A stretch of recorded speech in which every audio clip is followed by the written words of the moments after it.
Hi, welcome back. This being the Olympic season, I have been following a lot of information and a lot of games that are being played. And there's an interesting story which I read, so I thought it would be good to share. This is about a table tennis player called Tania today, who was representing Chile. And her original name was Zeng, and she was from China. She was born in 1966, and her mother was a table tennis coach. And since the mother was a table tennis coach, she took to table tennis at a very young age, probably by the time she started walking, and quickly grew up adapting to the game and playing very well. But China, as we know, is one of the world beaters in table tennis, and of course, she had to take her time to get into the national team, but she did make it to the national team. But like a lot of things which happen, sometimes some things which are beyond our control happen. So in 1986, when she was around 20, there was a rule change which happened in table tennis. I don't know if many of you have observed, both sides of the table tennis rackets are actually made up of different kinds of surfaces, and the ball actually responds when you hit it in very different ways depending on which surface you're using to hit.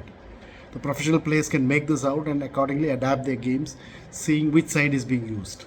So one of the main strategies that Sen used was she was very good at rotating the racket in her hand, which made it very difficult for the opposite person to really identify which side she was using to actually hit the ball, and that was one of her major skills.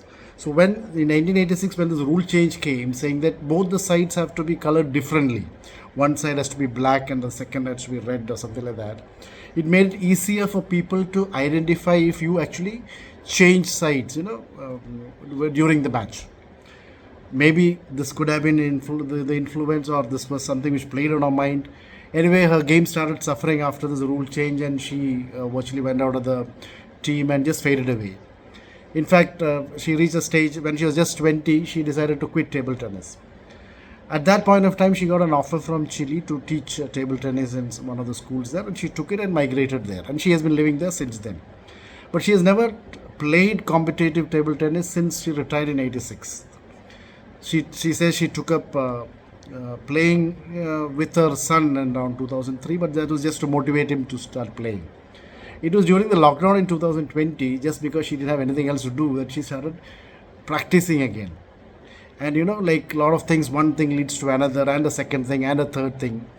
And today, at the age of 56, she is representing Chile in the Olympic Games. And what she says is, it was a dream at that time to represent China in the Olympic Games. And at 56, she is doing it, though it's for a different country, and so on.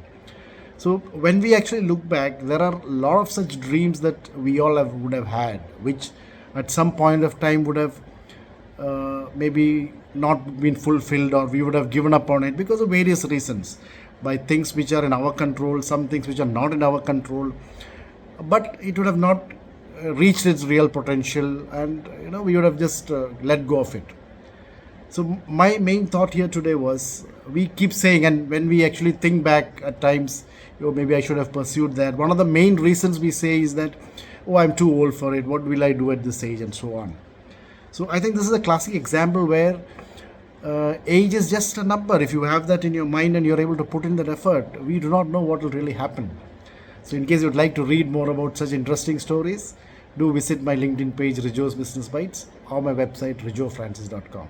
Till we meet next time, stay safe, stay healthy. Thank you.